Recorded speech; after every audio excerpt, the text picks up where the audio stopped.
Go ahead and get this garage door up. Look how much smoother that operates. Shakes a little bit, but since I reinforced everything, my God, what a difference. It's going to shake probably on the way down.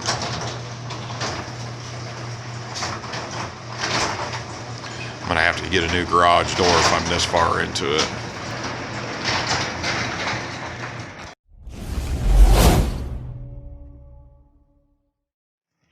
Oh, 28 cans of expanding foam filling in all the cracks in the walls. There was a gap between the concrete and the the footing here.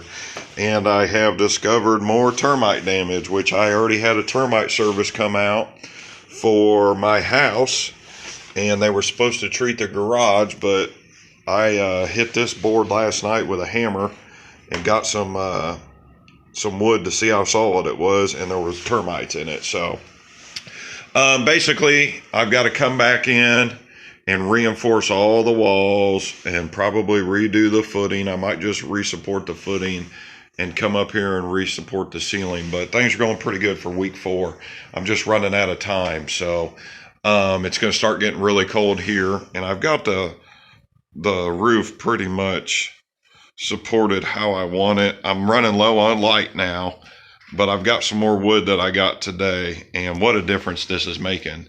I can tell already. I don't want to have to do this again. I'm just really hoping that this will work out for me for maybe another year or so until I decide what I'm going to do. So, yep, be back at it next week.